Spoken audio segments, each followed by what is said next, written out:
po.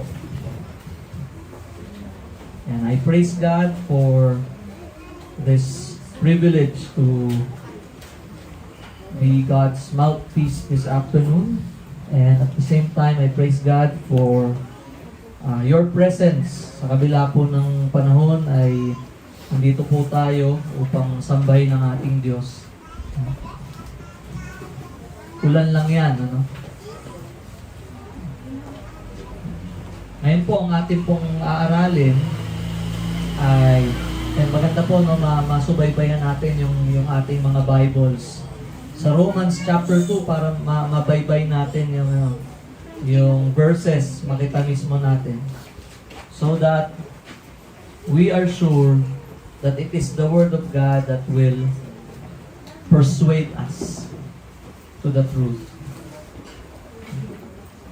Ang salita ng Diyos po mismo ang ating babantayan.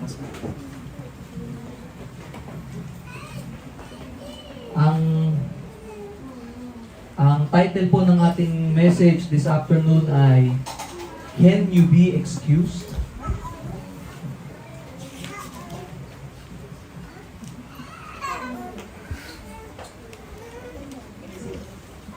Nung nakaraan po ako po ay nagtitingin-tingin ng mga iba't ibang laws na ini-implement sa iba't ibang bansa. At may mga lumabas na mga, sabi ito yung mga weird laws that are implemented. At isa po doon ay sa atin, normal po sa atin yung chewing gum. Normal po sa atin yung nagngunguya tayo. Minsan magugol ka na lang pag sa classroom. Pagkapa mo sa ilalim ng armchair. may nakadikit, ano? O kung saan-saan lang tinatapon. At normal nga sa atin na gumagamit ng chewing gum.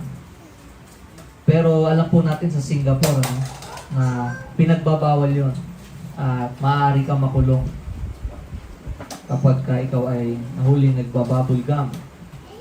At the same time, dito sa atin normal lang yung yung nagti-TikTok, nag-video kung saan-saan, may mga grupo ng mga kabataan, tapos sumasayaw-sayaw sila. Pero sa Nepal ay pinagbawal na po yun. Na yung mga ganon, at talagang mayroong karampatang parusa.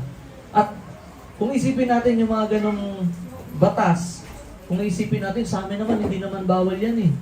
Normal naman yan eh. Masaya naman namin ginagawa yan. O hindi naman yata paru-parusa yung mga bagay na yun. At magulat kapag pumunta ka sa isang bansa na hindi mo alam na meron pala silang ganong klaseng batas, ay baka magulat ka na lang na meron palang ganon. At magulat ka na lang sa consequence, no? Kaya napakalaga pala ng gano'n na pag tayo pupunta sa ibang bansa, ay meron din tayong pagre-research. Ano ba yung mga batas sa kanila? Ano yung sa kanilang culture ay nakaka-offend pag ginawa mo rude? Diba? Sa Japan, hindi pwede yung normal na nagkukwentuhan tapos nagtatawanan kayo ng malakas. At yung mga simpleng yung cellphone na biglang tutunog, kung ikaw ay nasa train at malakas yung tunog ng cellphone mo, ay talagang titignan ka nila. No? But again, merong mga bansa na talagang seemingly sa atin pwedeng hindi big deal, pero hindi pala natin alam at pumunta tayo doon ay pinagbabawal pala itong certain thing na to at meron palang karampatang parusa. At sa tingin natin, kung kunwari nangyari yun, no? Ano kaya mangyari kung sabihin natin na pasensya na po, hindi ko naman alam. I-excuse kaya tayo sa ganong pamamaraan. But now, batas nila yon, sabi ni Nanay Cetes. Yan. At ngayon po, ating pag-aaralan, last time, it was already emphasized by Pastor Jomari, at tayo po ay nagbabaybay pa rin po sa Book of Romans, at nasa second chapter pa lang po tayo. Mahaba-haba pa po ito. Talagang nanamnamin natin upang maunawaan natin talaga yung tinuturo sa atin ng sulat ni Pablo sa mga taga-Roma. And last time ay nabigyan diin ni Pastor Jomari, no? Talaga ang Diyos ay matuwid. Ang Diyos ay matuwid magpakailanman na ang tao ay nananatili sa kasalanan, siya man ay Hudyo o Hintil. Hindi siya makakatakas sa puot at parusa ng Diyos kung mananatili siyang mamuhay na ayon sa ganung paraan. Kalilimutin na ako. At makikita po natin yung sabi po ni Pastor Joe Marie last time, no? Ay walang partiality pagdating sa Panginoon. Kaya kung titingnan po natin sa previous Bible ako, di ba? verse ng Romans chapter 2, Romans chapter 2, verse 11, ang sabi po doon ay, for God shows, tingnan po natin ating mga Bible, ano, para talaga masundan natin at we are on the same page. Sabi ng verse 11, Romans 2:11, for God shows no partiality. Walang tinatangi ang Diyos. Walang kinikilingan. Walang kinikilingan. At sabi po mismo sa James yan, no? In-address po yan ni Santiago patungkol sa mga sa partiality na nangyayari sa iglesia. At malinaw mismo na ang Diyos mismo na ating kinikilala, ang Diyos na ating sinasamba, this God shows no partiality. At ngayon, titingnan po natin yung kasunod. Babaybayin natin. Ang Diyos na ito ay walang kinikilingan. Because, anong sabi po sa verse 12? But before that, let's pray. Father in heaven, we thank you for this opportunity that you have given us to worship you, to sing songs of praises to your name, and to listen to your word freely. Thank you for this place where you have gathered us. May you help us to focus on you. May you open our hearts and minds to listen and not just to add these things to our knowledge, but help us, Lord, pierce our hearts so that these truths that we will hear will cause us to be transformed and to be conformed to the image of Christ. May you guide us all throughout this afternoon. May you speak to us through the Holy Spirit. Glorify yourself in our midst this afternoon, Lord, in Jesus' name. Amen. At dito po makikita natin, no, kung papaano ang Diyos ay walang kinikilingan. Kung papaano ang Diyos sa Kanya'y walang partiality. Ang sabi po ng verse 12, for all who have sinned without the law will also perish without the law.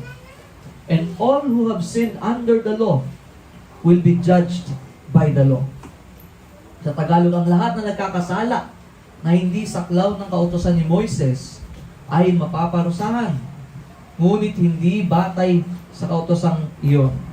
Subalit ang lahat naman ng nakakasala na saklaw ng kautusan ay hahatulan batay sa kautusan. So, dito po natin makikita, no? It talks about the Gentiles and it talks about the Jews. But again, because God is without partiality, kaya naman pinapakikita po dito kung papaano ang Diyos ay walang kinikilingan. Maaring sabihin ng mga hintil. Tayo po, no, malinaw po sa atin na ang mga taong walang dugong Hudyo, hindi parte ng bayan ng Diyos, Israel, ay mga hintil. Kaya po tayo po ay mga hintil.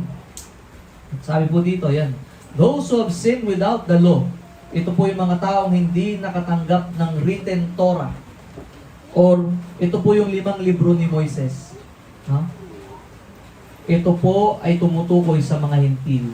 Dahil ang mga tumanggap, no, ang bayang Israel ang tumanggap ng written law or yung tinatawag na Torah. At itong mga hintil, mga taong hindi bahagi ng bayang Israel, ito po ang mga hintil na hindi nagkaroon ng pagkakataong malaman o matanggap ang moral law ng Diyos. Or yung moral law na kinikilala rin o tinatawag din nating 10 utos sa Exodus chapter 20.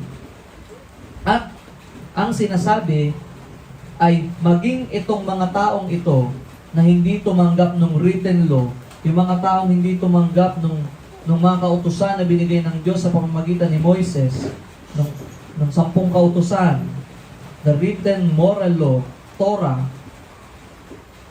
ay sila din daw ay mapapahamak. Sila din ay parurusahan kahit na hindi nila natanggap ang kautusan ng Diyos sa pamamagitan ni Moises. Sila po ay parurusahan base sa kanilang pagkakasala, batay sa kanilang nalalaman.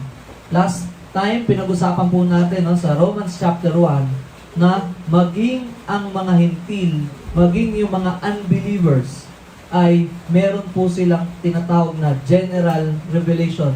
Ibig sabihin, maging ang mga hintil o maging yung mga taong nasa bundok na wala silang Biblia sa kanilang mga kamay, sila po mismo ay pinahayag ng Panginoon ng kanyang sarili sa kanila sa pamamagitan ng kanyang creation, so that they are without excuse. Ang sabi ng Romans chapter 1, even though they knew God, they did not honor Him as God. Even though they know His attributes, His eternal power, His divine nature, yun po ay sinupress nila yung katotohanan na yun. Kaya po malinaw na maging ang mga hintil ay meron silang kaalaman patungkol sa Diyos. Ngunit ito'y limitado, no? Kung ikukumpara sa mga Hudyo.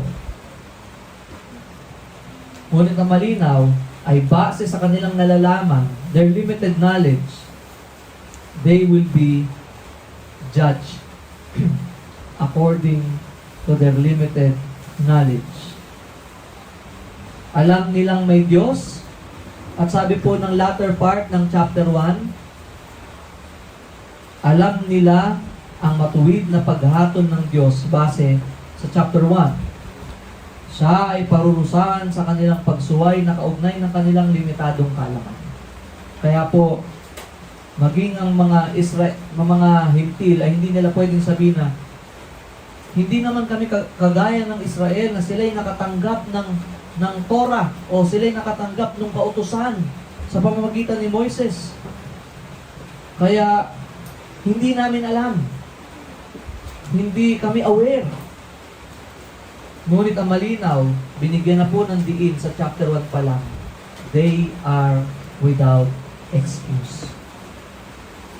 Kaya sinasabi po ng Biblia, maging ang mga tao na sinasabi nilang hindi sila naniniwalang may Diyos, nililinaw ng Romans chapter 1, that these people, it's not that they don't believe that there is God, but they don't believe the God of the Bible. They don't like the God of the Bible. It is not an issue of knowledge or intellect, but it is an issue of morality. Because they don't like this God of the Bible. And so, they just try to convince themselves walang Diyos. Kaya po malinaw that the atheists, they are not atheists because they are unaware that there is a God. But the problem is that they don't like the God of the Bible. And again, even those who are on the mountains, maging yung mga taong nasa remote areas, maging yung mga taong nasa liblib na lugar, maging yung mga taong hindi nakapag-aral, ay malinaw na hindi nila may kakailang may Diyos dahil sa creation. And these are the people who did not receive the law. Ito po yung mga taong hindi natanggap yung kautusan. Ngunit malinaw, sila ay parurusahan ayon sa kanilang nalalaman.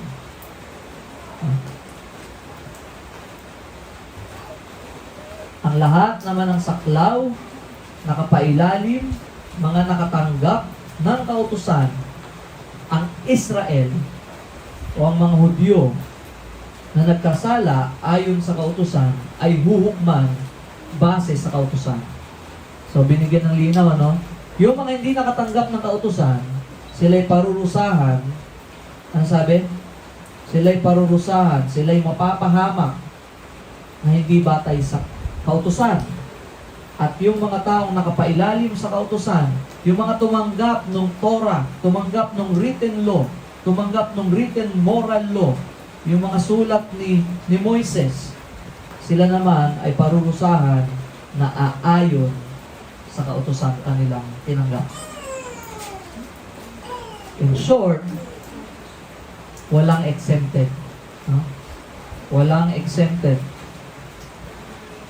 The Gentiles will be judged based on their limited knowledge, and the Jews will be judged according to their greater knowledge. Those who have access to God's moral law will answer to God based on it. Greater knowledge means greater accountability. Kaya yung iba, ang iniisip tuloy nila, mas mabuti pa lang wala akong alam. Mas mabuti pa lang hindi ko na lang basahin yung Biblia para hindi greater yung accountability. Yun nga kaya yung magiging sagot? Yun nga kaya yung makapagliligtas sa atin sa poot ng Diyos na paparating?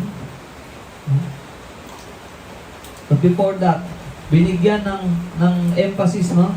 Those who are under the law, those who are without the law, they will be judged without the law and according to the law.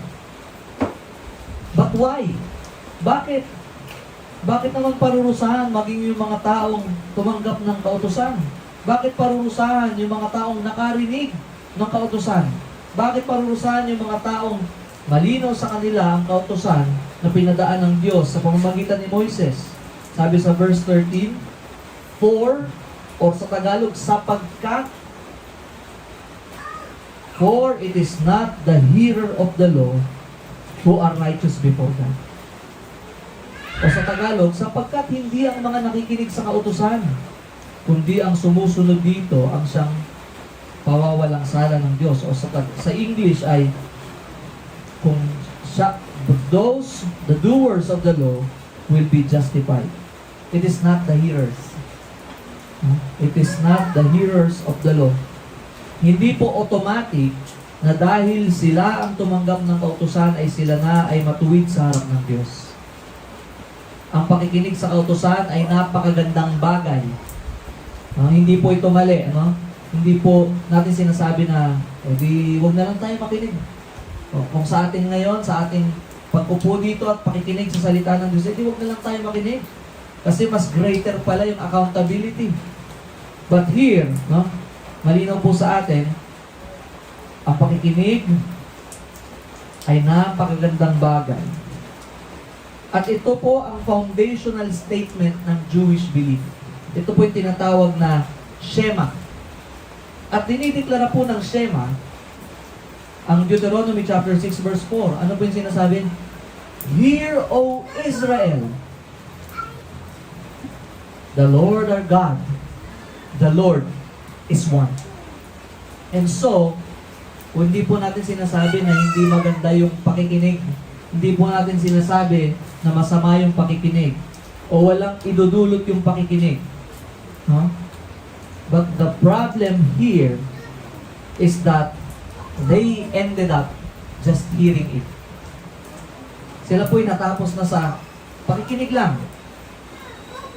Ngunit ang pagdinig ng walang pagsunod ay malinaw na pagkabagsak pa din sa pamantayan ng Diyos base sa moralidad. The moral standards of God. Kaya yun po yung problema. These are the people who hear the laws of God, but they just hear it, but they are not doers of it. Sabi po ni Santiago sa chapter 1, verse 22 to 23, sa James chapter 1, na kung tayo po ay nakikinig lang, ngunit hindi isinasagawa ang salita ng Diyos, dinadaya natin ang ating sarili. We are deceiving ourselves. Para tayong tumingin sa salamin, pagkatapos tignang mabuti ang sarili ay umalis at kinalimutan ang kanyang itsura. Pagkatapos mong tignan yung sarili mo sa salamin in detail, ikaw ay umalis at nalimutan mo na yung itsura mo. Nalimutan na nila yung kanilang karumihan at yung kanilang pangangailangan sa Diyos at pagsunod sa batas ng Diyos. Pagkilala sa Diyos. So it is not the hearers, but the doers. Kaya po hindi po nakalalamang, hindi po in favor sa mga Hudyo yung idea na silang nakatanggap, kaya po sila ay exempted.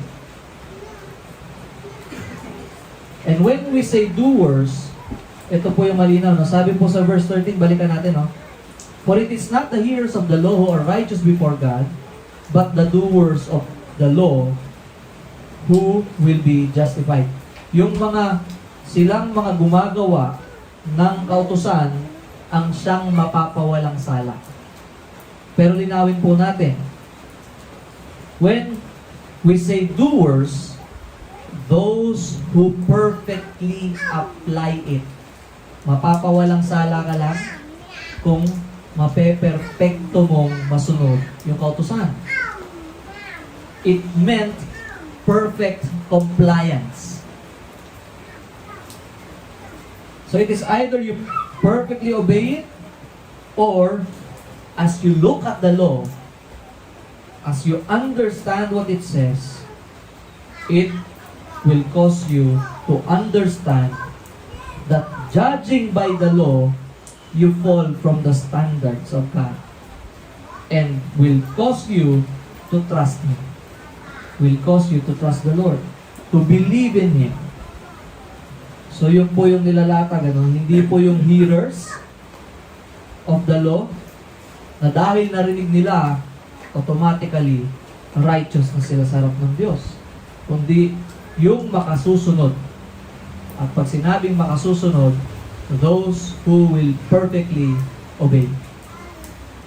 That's why, it should cause these people, as they look at the law, they will see their sinfulness and will cause them to trust God.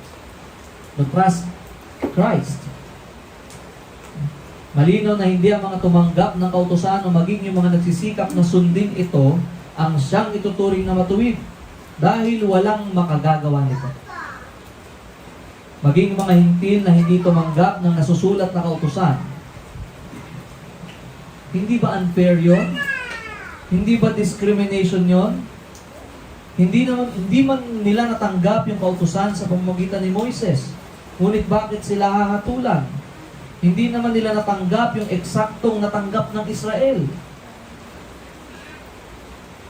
Hindi nila nabasa kung ano yung mga nabasa ng Israel. Hindi nila narinig kung ano yung narinig ng Israel. Kaya bakit maghahatol ang Diyos? Isn't God unfair? Isn't it discrimination?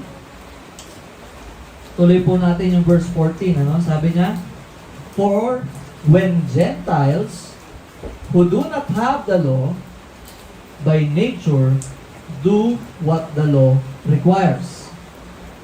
Dahil ang mga hintil na hindi natanggap ang kautusan, ngunit sila mismo ay nakasusunod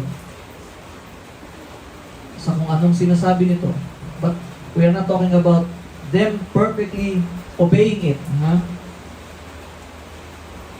By nature, do what the law requires. They are a law to themselves, even though they do not have the law. O sa Tagalog, kapag ang mga hintil na hindi saklaw ng kautusan ay gumagawa batay sa panuntunan nito, ayon sa kanilang likas na pag-iisip, ito'y nagiging kautusan na para sa kanila. Ito po yung explanation sa verse 12. Yung sabi sa verse 12, those who are without the law will be judged without the law. At ito po yung sinasabi niya, dahil itong mga hintil na to, na hindi natanggap yung kautusan kung paano natanggap ng Israel, ay sila po mismo, sa kanilang likas na pag-iisip, ay nauunawaan nila. Paul himself observes that many Gentiles, even though they did not receive the written law, by nature, they do what the law requires. Even though they lack the Torah in their lives, culture, and religion. Hindi sinasabing na susunod nila perfectly, kundi nakikita natin na may moralidad pa rin maging sa mga hindi tumanggap ng moral law. Ibig sabihin, meron pa rin po sa kanila yung idea na, kaya last time, we already talk about it. yung mga tribes, yung mga tribo na kung saan hindi naman sila nakapag-aral, hindi naman sila nakakuha ng values education, but they know na kapag may nanakit sa kanilang pamilya, ay kailangan nilang gumanti. Kailangan nilang ipagtanggol at kailangan nilang protektahan ang kanilang pamilya, ang kanilang tribo, ang kanilang clan. Where did they learn that? Saan nila nabasa? Saan nila narinig? No? Bakit maging yung mga tao sa tribo ay alam nilang dapat nilang pangalagaan ang kanilang mga anak? Saan nila nabasa? Saan nila natutunan? Saan nila narinig?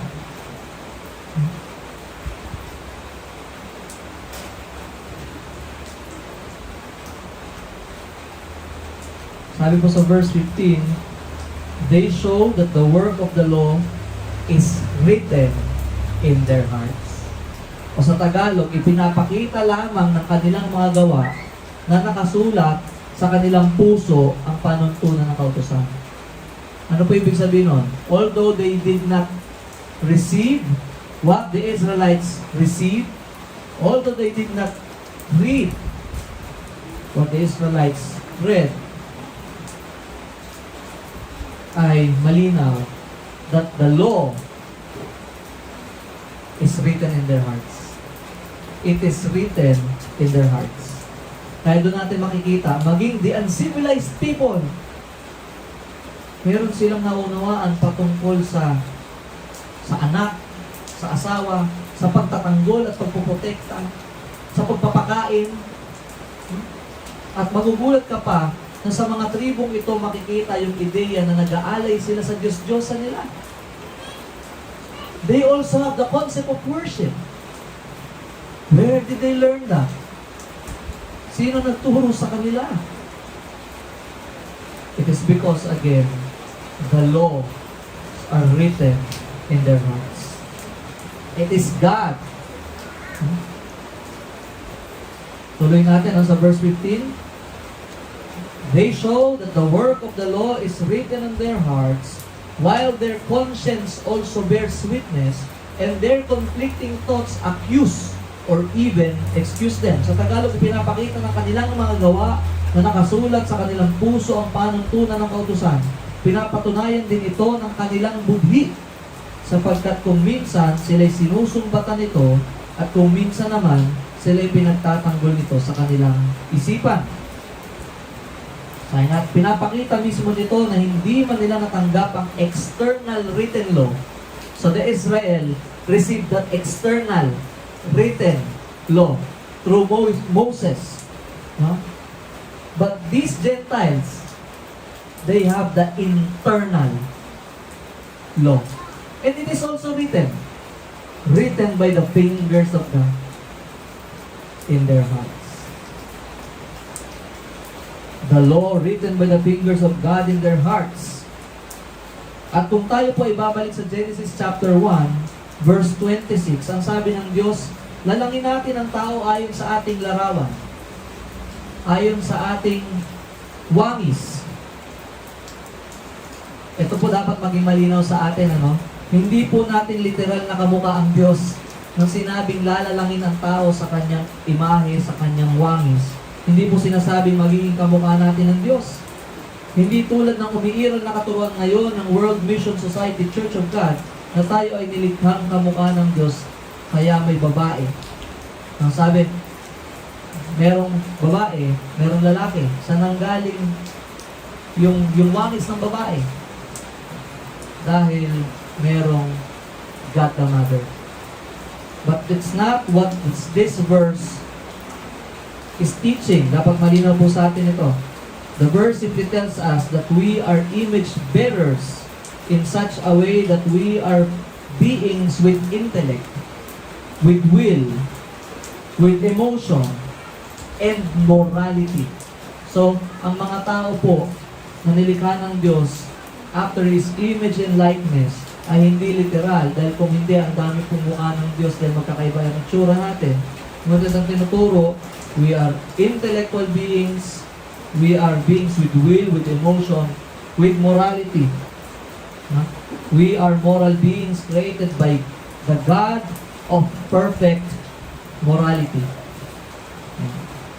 At ang keyword po dito ay conscience.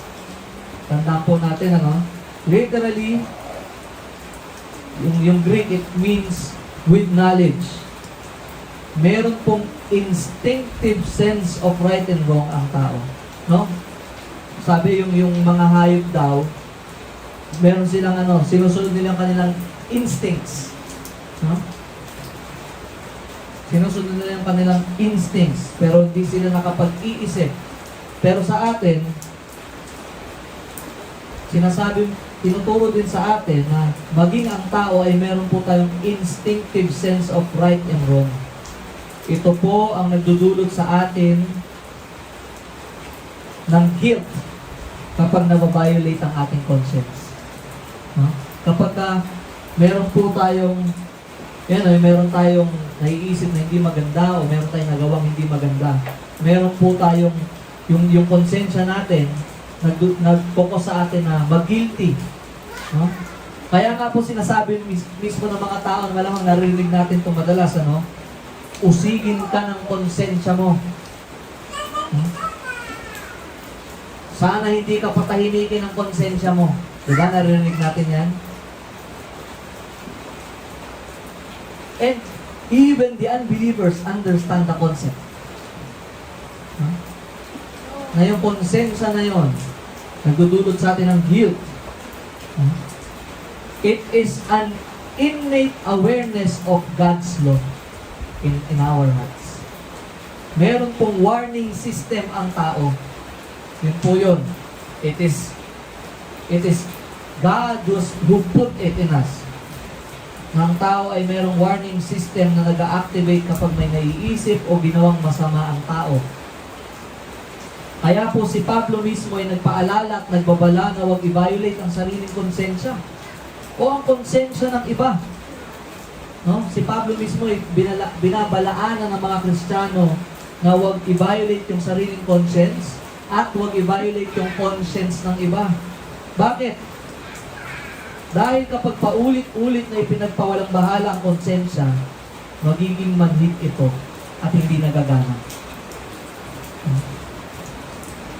Sabi po ng Sweden's great theologian, si Anders Nygren, he states, the heathens or the Gentiles, the heathen's conscience stands as an objective witness, showing that he actually knew what he did wrong.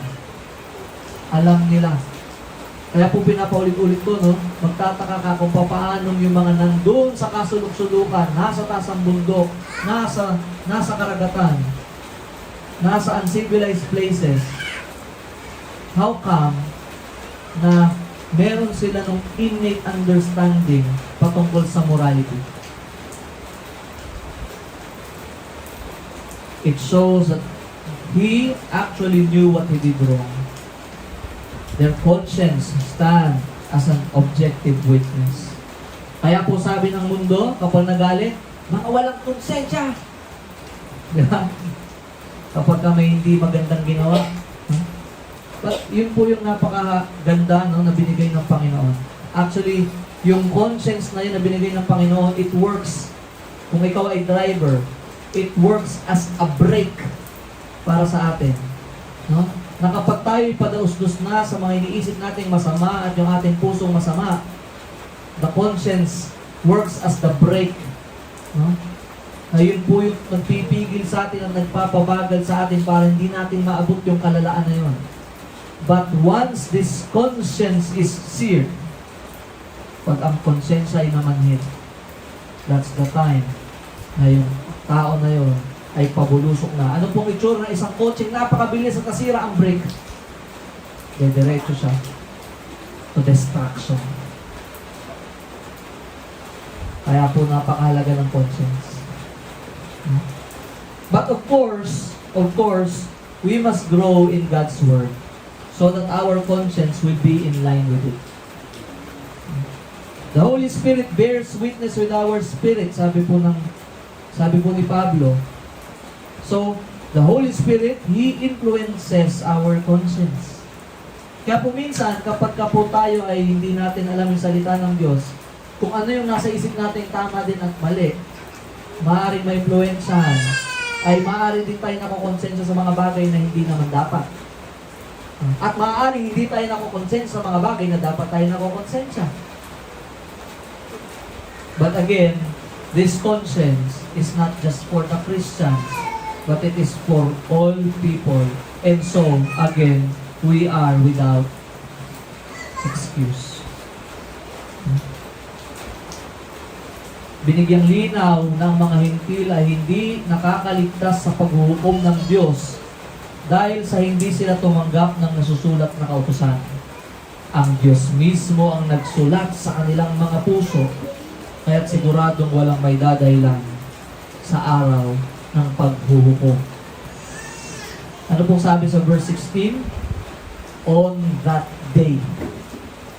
On that day, when?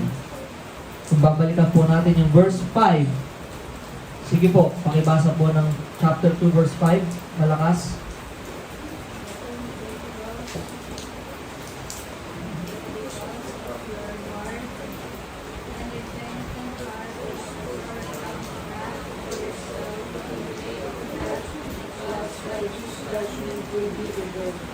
On the day of wrath, when God's righteous judgment will be revealed. Time will come, people will face God. At hindi po tayo haharap sa Diyos by group. Hindi tayo haharap sa Diyos by family. Hindi po tayo haharap sa Diyos na may padrino. Pilipino mahilig sa padrino, no? Kaya palakasan system. But when that time comes, we will face God alone. And on that day of wrath, ano pong sabi dito? On the day when according to my gospel, sabi ni Apostol Pablo, God judges the secrets of men by Jesus or by Christ Jesus. Sa Tagalog, ayon sa magandang balitang ating ipinapangaral. Hindi po tinuturo ni Pablo na meron siyang sariling gospel, ano? O kanya yung gospel. Tingnan natin, no?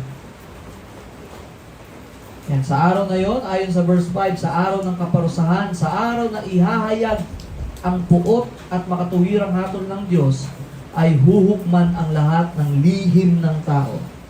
Kaya hindi rin maliligtas maging ang mga taong nagaan yung matuwid sa panlabas. Why? Because God will judge the secret things of man. We know people, no? Na pag tinignan natin, hindi makabasag pinggan. Na simili, pag tinignan natin, siguro ito hindi nagkakasala. But we know that God will not just judge the external, but the internal. The laws were written in the hearts, which is eternal, and at the same time, God will judge the secret of men. Ang lihim ng lahat ng mga tao. The sins in our thoughts, sa loob lang po yun, ano? In our hearts, the unspoken words that were secretly entertained in the minds due to the evil hearts will be revealed. There are people na hindi lumabas sa external ang kasalanan, but it is entertained in the mind. And it is desired by the heart.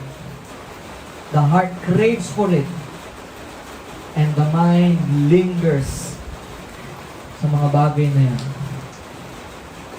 But Paul says that these people, their secrets will be judged according to his gospel.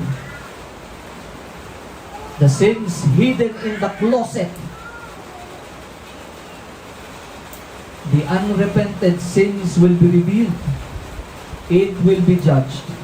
Not according to Paul, not according to his preferences and standards, but according to the gospel that Paul proclaims. So yung sinasabi po ni Apostol Pablo rito na may gospel, hindi po niya sariling gospel, but the gospel that he proclaims. At kung babalik po tayo sa chapter 1, sa first verses, ang sinasabi po nun, it is the gospel of God. So sinasabi po ni Apostol Pablo that men will be judged according to the gospel of God, and they will be judged. Their secrets will be judged. By whom? By Christ Jesus.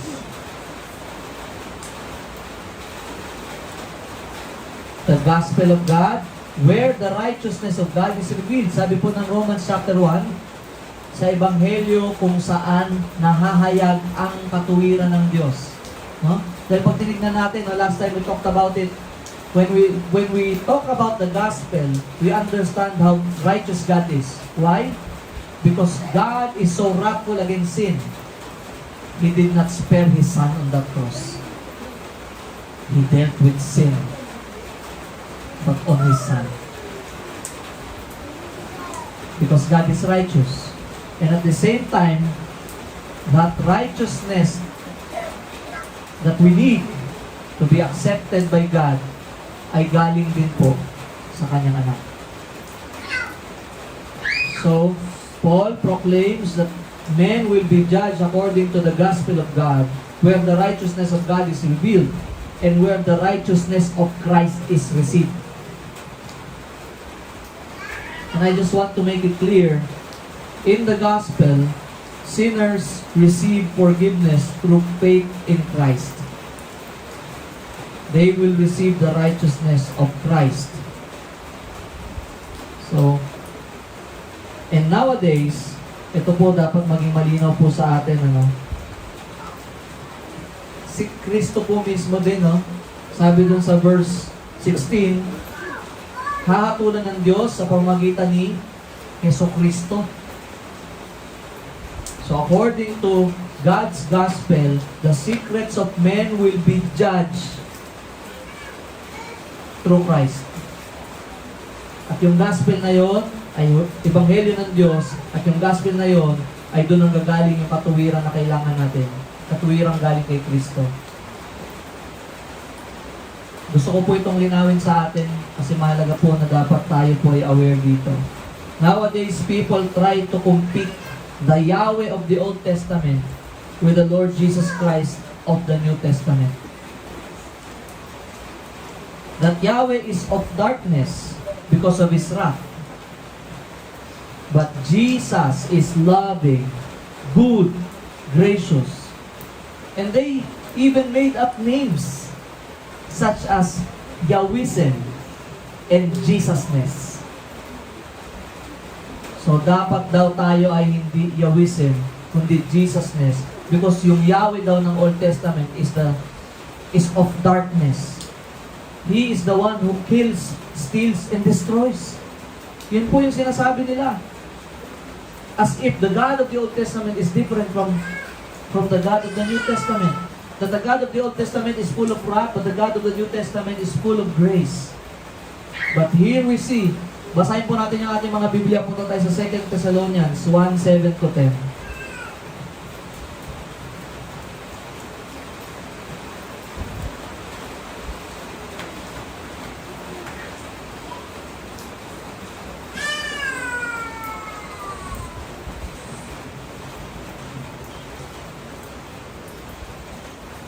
Ulitin ko po the secrets of men will be judged. Kung titingnan natin yung gospel, yung kaligtasan na kay Kristo. At sa pamamagitan ni Kristo at ng kanyang katuwiran, tayo magkakaroon ng katuwiran. Pero dito, sinasabi po ni Pablo na itong mga taong ito na nakapailalim sa batas at yung mga taong hindi tumanggap ng batas, ay one day, they will be judged. Their secrets will be judged by God through Jesus Christ. At itong Jesus Christ na to, basahin po natin, kasi right now, He is portrayed as love, love, love, and He is against that Yahweh of the Old Testament. Sige po, basahin po natin, 7-10, na malakas. Ready, read.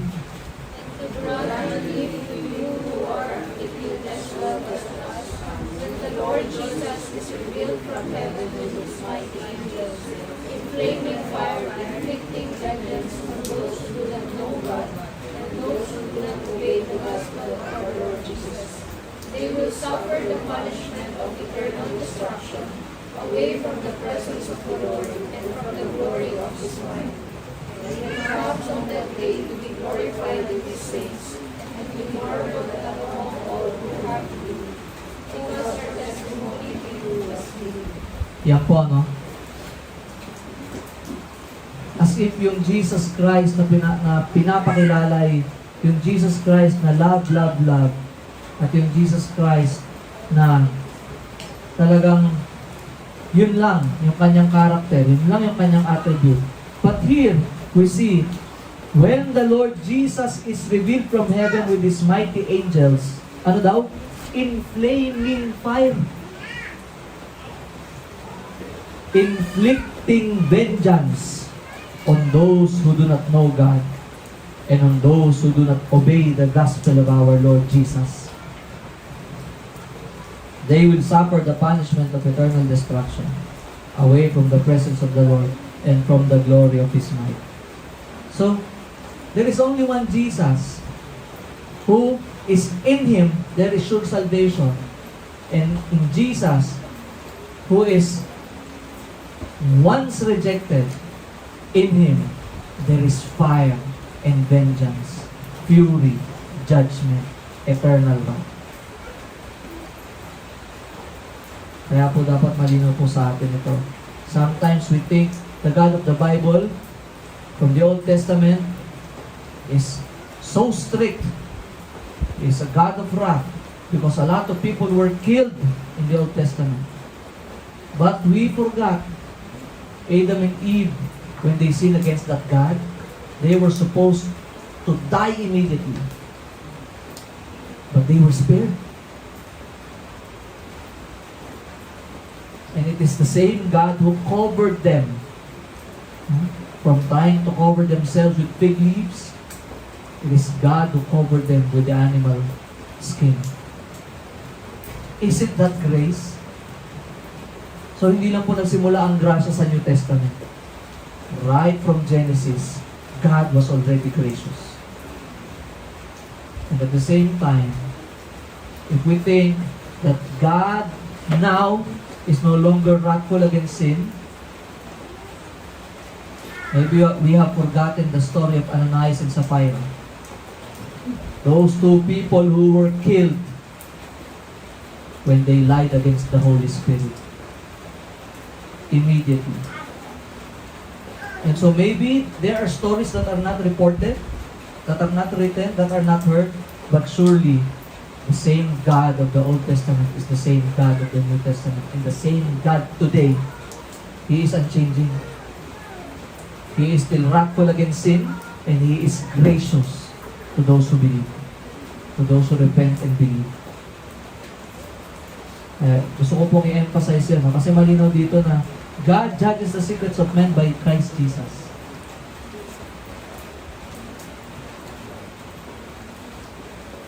Hindi po natin kailangan i-adapt yung Yahwism, Jesusness. Wala pong ganon. No? That's why we have to be careful kung kanina tayo nakikinig. Marami po tayo narinig ngayon. Ang sarap pakinggan. No? Pero siguraduhin natin that they are preaching, they are teaching the God of the Bible. That they are teaching the true gospel. Hindi po dahil, minsan, gusto pa natin yung preacher na nako-comfort yung ating flesh. Kasi naisip natin, uy, kapareho ko pala siya, okay lang pala magkasala eh. Hindi po natin kailangan nila, hindi po tayo dapat yung nakikinig. The Bible tells us to even mark them, to even expose them. Why? Because these people, if they continue, a lot of souls will be ushered into hell. Hindi po biro yun. And the Apostle Paul himself is saying that they must be named. Kaya po yun po yung sinasabi natin. And again, according to the gospel, God in Christ will judge the secrets of men.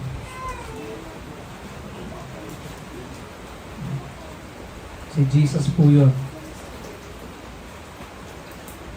What they don't understand is that the God of the Old Testament and New Testament are the same. He is unchanging. The same Jesus who is only portrayed as love, love, love is the same Jesus who will judge and punish those who did not have His gospel. Ano sabi? Those who did not obey His gospel. Pag inisip natin, bakit obey His gospel? Akala ko ba magtanggapin lang yan, magtiwala lang doon. Bakit may obedience? Akala ko ba hindi works? But when it says, those who did not obey, it means those who did not respond to its call. What is the gospel call? The gospel calls us to repent and believe. Huh? To repent of our sins, to repent of our self-righteousness, to repent of our love for sin, and to believe in Christ. Not just a passport to heaven, but as Lord, as Savior. Because He is. He is. And also take note, people cannot tell God on the judgment day, you cannot punish me because I did not receive the law. Even in man's law, ang sabi po ng Latin, ignorantia juris non excusat.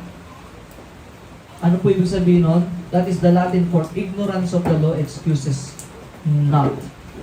Or ignorantia legis neminem excusat. Or ignorance of law excuses no one.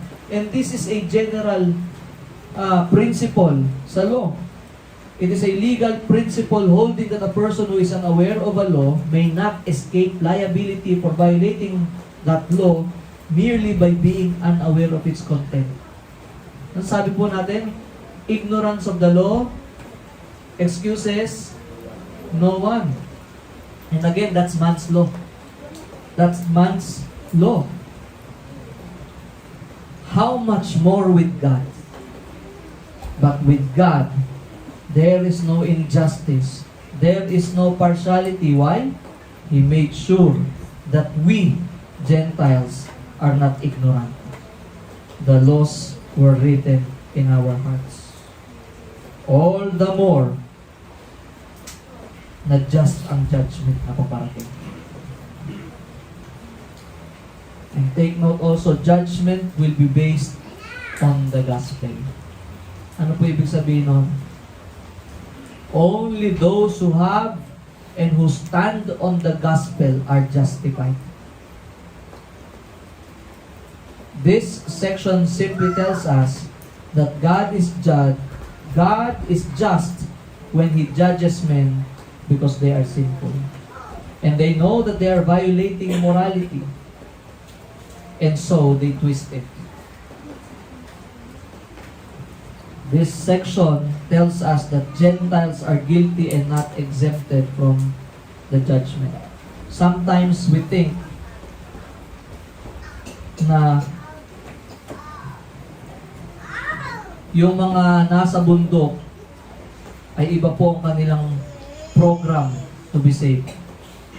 Sometimes we think na iba ang kaligtasan na available sa kanila. But we see here, nilatag ni Pablo that these people are without excuse and then they will be judged according to the gospel. Kasi kung meron po tayong pagkaunawa na, hindi, baka yung kaligtasan na nasa kanila ay kung ano yung nakikita nila. Pwedeng tumingin lang sila sa langit, tapos nakita nila na may creation, may Diyos, pwede na sila masave doon. But Acts says that there is no name given under heaven by which men will be saved. Even the people of the Old Testament, they are looking forward to that proclaimed and prophesied Messiah because salvation is in Him. And to us, we look back dun sa Messiah na pinako sa krus. Minsan nang iniisip natin, pwede natin sabihin sa Diyos, pag tayo namatay, Lord, hindi mo ako pwedeng dalhin sa impyerno.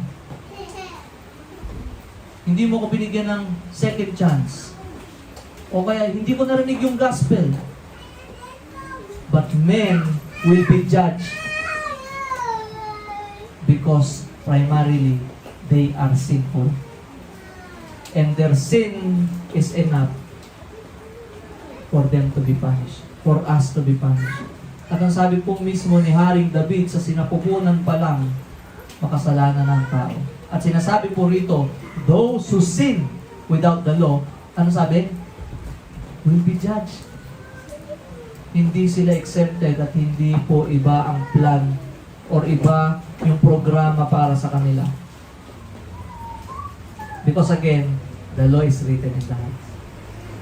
Hindi po natin may excuse ang ating mga sarili. Kapag sinabi natin sa Diyos, Lord, hindi mo ako binigyan ng second chance, unfair ka, then we overlook the fact that grace is undeserved, that grace cannot be demanded. If we think that we deserve second chance, it simply means we say that we deserve grace. But it is up to God. It is up to God. The point is, all men are equally sinful and all men are equally guilty before God.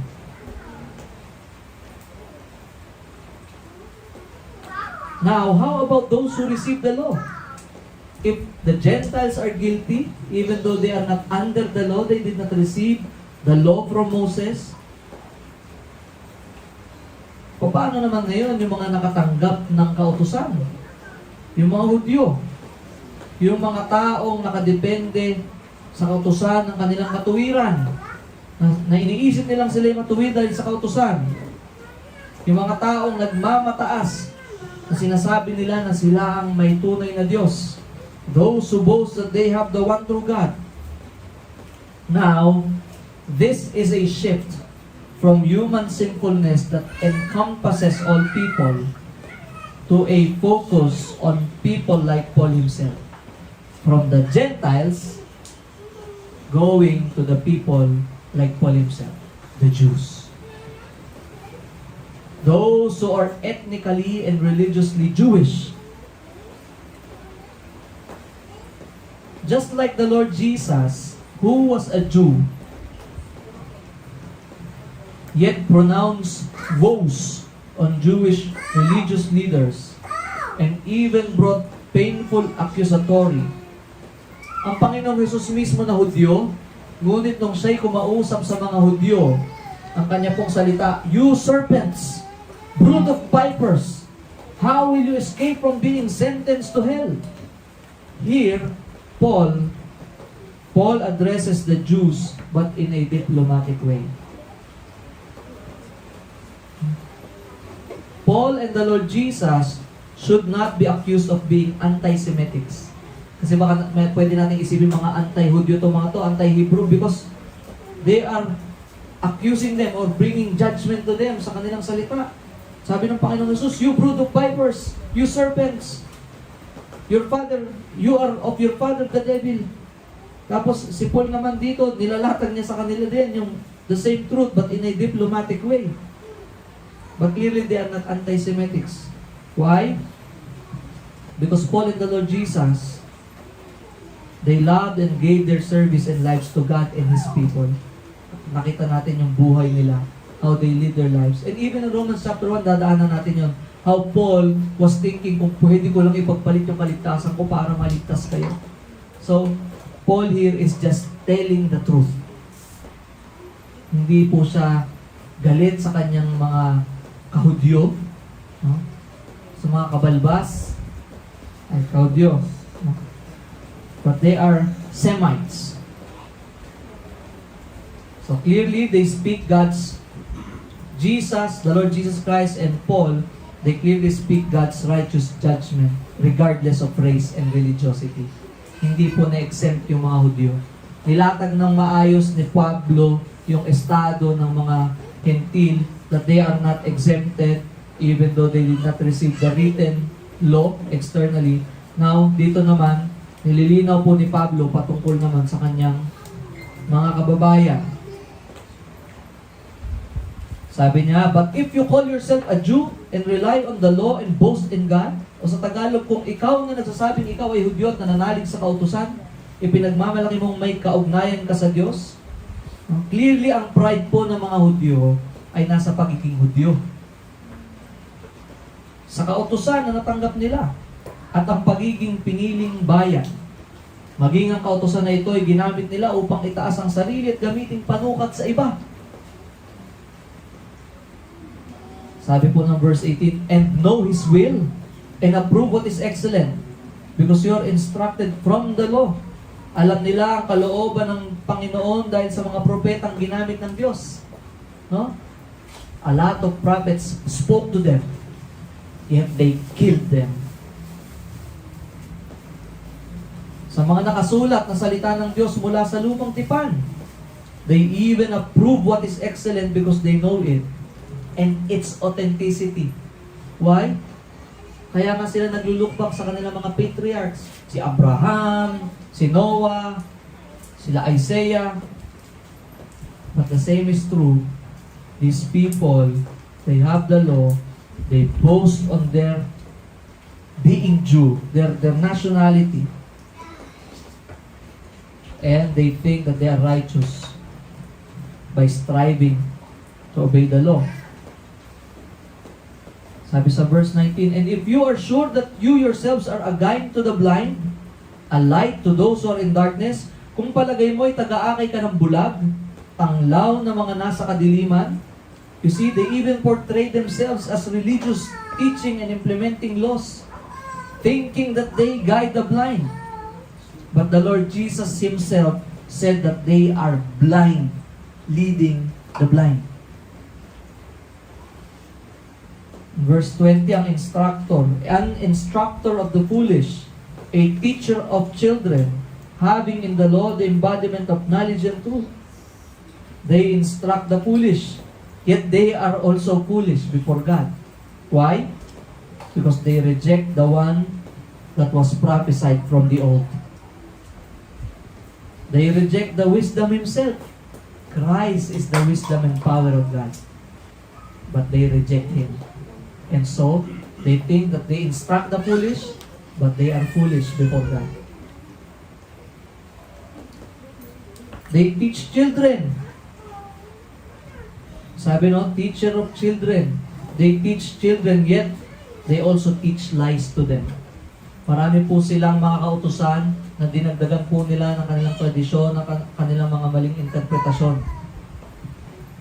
At sabi po ng Matthew 18 verse 6, sabi, whoever causes one of these little ones who believe in me to sin, it would be better for him if a millstone were hung around his neck and he were drowned in the depth of the sea. So these people are thinking that they teach the truth. They teach the way for these people, even to the children. But because they themselves are blind, they are actually causing these children and the people to be misled. The truth was proclaimed, prophesied, and revealed to them, yet they crucified Him. They have greater accountability before God on that day. Nagtuturo ka sa iba? Bakit di mo turuan ng iyong sarili? Sabi sa verse 21, nangangaral kang masama ang magnakaw? Hindi ka ba nagnanakaw? They teach others, yet they don't teach themselves. They put heavy yoke on others, yoke that they themselves couldn't carry. Isipin mo yun, nagpapataw sila ng bigat na pamatok na sila mismo hindi nila mabuhat. You set standards. They set standards for others, yet they themselves, they cannot obey or fit or measure up with that standard. Yun po yung mahirap, ano? These people, they know. They have the written law. Nakakapagturo sila. But they don't do it. They are the hearers, but not doers. Noon po, ako po bago ko naligtas ay naalala ko, ay salamat sa Panginoon, ako po iniligtas niya rin sa maging sa mga bisyo. Pero matagal din po akong naging alipin ng pagsisigarilyo. At during the time, during college days, ay meron pong area sa may perpetual kung saan mga kasama doon, pati mga doktor. At minsan magugulat ka, yung mga kasama mong nagyosi, yung iba, lung specialists. And can you imagine these people who give prescription, who diagnose, and say, huwag mong gawin to, huwag mong gawin yan, dahil ikakamatay mo. Alam nila lahat ng pasikot-sikot ng baga. At alam nila kung ano ang makakapatay sa baga. Alam nila kung ano makakasama. But the same people who do things that will endanger the lungs. And that is true. Itong mga Hudyo na to, they know these things. They've heard it. They've read it. But they did not understand that in the written law, it points to the one who was about to come. But when he came, he was rejected. He was crucified. And up until now, when you ask them, do you know Jesus? Oh, our neighbor. Alahi lang namin yan. He's just like us.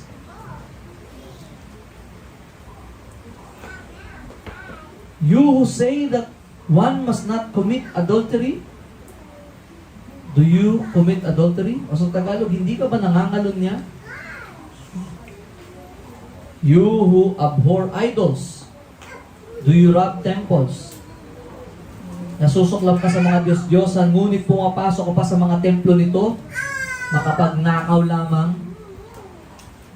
They know that God's law prohibits adultery, but they themselves do it. They hate adultery, and they hate idolatry, but they themselves are idolatrous in their hearts.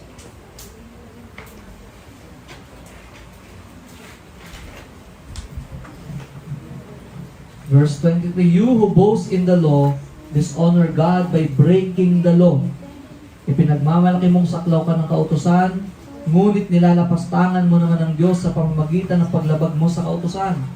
Those who boast about the law, that they received it, that they know it, that they are the ones who openly disobey it. So ito po yung mga Hudyo na kung meron lang silang yung privilege na matanggap nila yung kautusan through Moses. These are the people, kung alam lang, alam nila. But these are the people who did not believe it and who did not obey the laws. Yet they think that they are obeying it. Yet they think that they are righteous through it. They are still convinced that they are righteous through it. Sabi po sa verse 24, for as it is written, the name of God is blasphemed among the Gentiles because of you. Sapagkat nasusulat ang pangalan ng Diyos ay nilalait ng mga hintil dahil sa inyo. Those people whom God chose to proclaim His name among the nations, nilinaw po ng Panginoon, I did not choose you because of who you are, because of your number. But actually, Israelites are hard-headed people. Kung natin isipin, ang tigas ng ulo nila. And so are we. Dito? So again, these people were chosen by God to proclaim His name among the nations. The people who are supposed to tell people about the one true God, the Messiah, you know what they did? They gatekeep it. Last time sa Acts, nung nalaman po ng mga Hudyo na si Peter ay nangaral ng salita ng Diyos at tinanggap ng isang hintil at pumasok si Pedro sa bahay ng isang hintil, they were not happy about it. Because they gatekeep it. Kami ang chosen. Kami ang pinili ng Diyos. Kami ang bayan na may tunay na Diyos. Kami ang may batas. Kami ang may alam. Kami ang matuwid.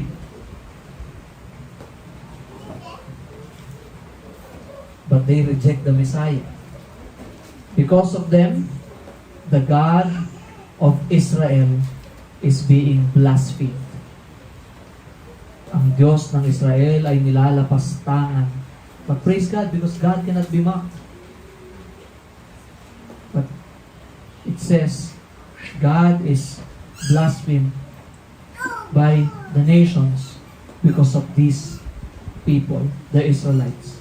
They don't live the way they should. And what happens in Israel right now? Ano pong nangyayari ngayon sa Israel? They again use their ethnicity and religion to justify killings. The promise can be claimed only once they believe the Messiah. But they think they can freely kill, they can freely do things because of their ethnicity again. But the Bible is clear that these promises can only be claimed once they believe the Messiah. They still reject Christ. This shows that God's judgment is righteous and just. Both are sinners who will answer to God on the judgment day. We are not exempted just because we do not know. God made us moral beings with conscience. It is innate in us to know what is right and wrong, yet we still sin. We sin against God. And the same is true with the Jews. They have the privilege of knowing and receiving the written law, yet they misinterpret it. They disobey it. And greater is the judgment for them. To the Christians, the same is true. If we claim we are Christians and know His Word, we are to really be doers of it if we are truly in Christ. It is also a time of self-examination. I believe I am a Christian because I know these things. Do these things move me? The things that I know? Or I just know it because I openly reject it in my life. We will answer to God one day. It will be unbearable for us when Christ comes in vengeance. If we think that we are in Christ, yet we openly reject Him with our lives. Make sure that you truly repent and believe that Christ is not just a Savior from the punishment, so that we can continue in sin while escaping from its punishment. Yung po yung nakakalungkot ngayon, no? Sa mga tao. People are claiming to be Christians because there was one time in their lives na iniisip nilang tinanggap na nila ang Panginoon. But they only receive Christ because they don't want punishment, but they don't want His Lordship.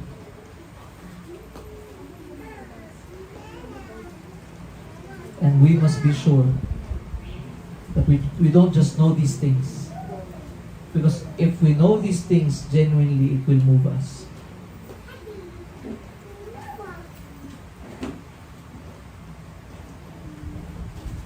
It is not so that we can continue in sin while escaping from its punishment. It's not true faith. It is not saving faith. It is a false assurance if we just want to be freed from the punishment while enjoying sin at the same time. Cast yourself to Christ. He is Lord. We claim to be believers, yet God is blasphemed because of our testimony. We don't boast on what we know. We use it. We live it out for Christ because He saved us already. So, malinaw po no, na talagang Gentiles, Jews are not exempted from the judgment of God. He made sure that we know. We know the laws, whether it's written in the heart or it is written externally. But the same is true, all are sinners. All are under the judgment of God. And people will be judged according to God's gospel, the secrets of men. And these Jews, they knew a lot. Yet it did not move them. They knew a lot, yet it did not cause them to realize that they cannot obey those laws. They even used it to measure other people with it. The same again with us Christians. If we are truly believers of the Lord Jesus Christ, it will cause us to do the Word of God. Sabi ni James, if you just hear the Word and not do it, you are deceived. You are deceived, sabi ni James. Yan po yung paglilinaw, no? May judgment, and in God, there is no partiality, walang exempted. At nalinaw po sa atin, wala pong ibang plan of salvation maging sa mga nasa bundok at nandito sa city. Only in the gospel there is salvation. Only in Christ. So as Christians, we know that even those who are in the mountains, those in the remote areas, they are without excuse just like us because of sin. And we know that only the gospel saves them. They don't have a different salvation plan. It should also burden us to bring the gospel to them. And even to our loved ones. Even to our friends. And even to ourselves. We need the gospel. They need the gospel just like how we desperately need it. Kung ganun po kasigurado ang paghuhukom ng Diyos, ibig sabihin, mas lalong naintindihan natin kung gaano natin kakailangan ng Ebanghelyo. Those who did not obey the gospel, sabi ng Thessalonians, they will receive the vengeance of Christ. And so, we need the gospel. We need Christ. Christ is the very heart of the gospel. And it is only in His person and in His work we can be saved. Siguraduhin po natin sa ating mga sarili at maging yung mga taong hindi pa po alam yung katotohanan ito, alam po natin that one day they will face God. If we are Christians, if we are true Christians, we will no longer receive the punishment. We will no longer be judged. But we know that judgment will come. And we still have a lot of loved ones and friends who don't know the gospel. And we think we love them by keeping the gospel from them.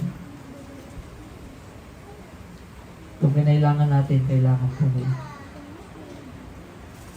At sa atin po, kailangan natin siguraduhin talagang tunay na tayong tumatayo sa Ebanghelyo, sa mabuting balita. Tanging si Kristo lang at ang kanyang ginawa sa krus ang siyang magliligtas sa atin. At ang tunay na pananampalataya dito ay magdudulot sa atin na hindi na mahalin ang kasalanan. Kung mahal pa rin natin ang kasalanan, patuloy pa rin tayo nagkakasala. Iniisip natin na Kristiyano tayo. Sabi ni Apostol Pablo sa 2 Corinthians, examine yourself. It is terrifying if we think that we are saved, that one day we realize we are not.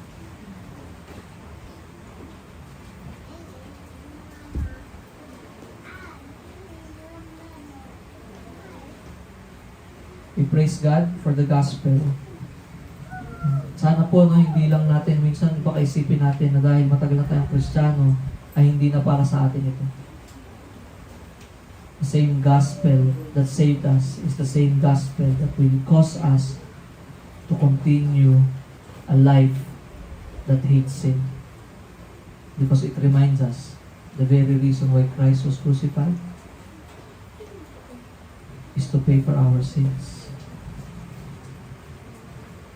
we think that we are saved while enjoying our sin, it's like enjoying the idea that Christ is being crucified.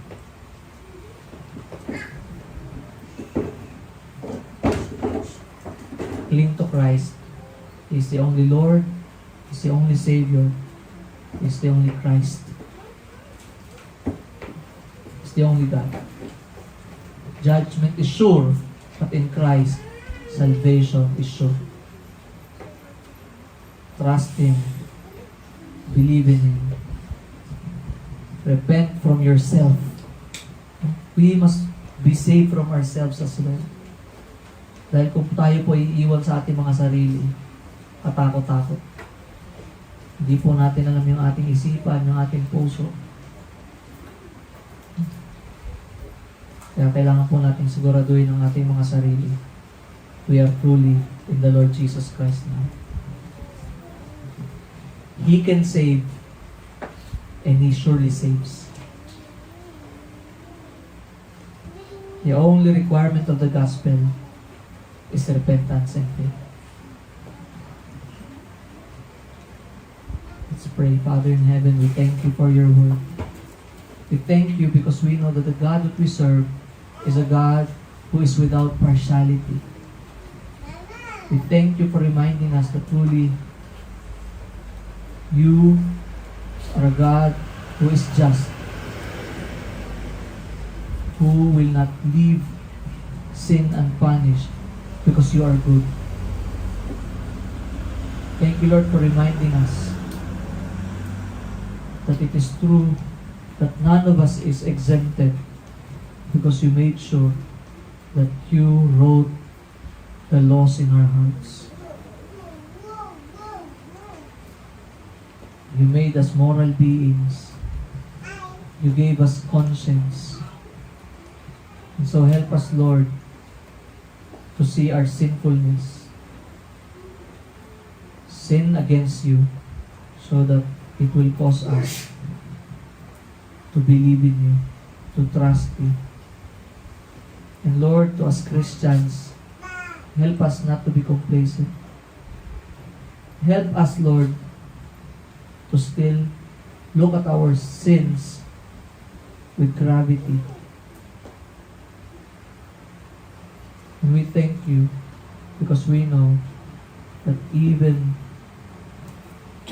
we are sinful, if we are already in you, salvation is sure for us. And even salvation from these sins that enslave us is sure.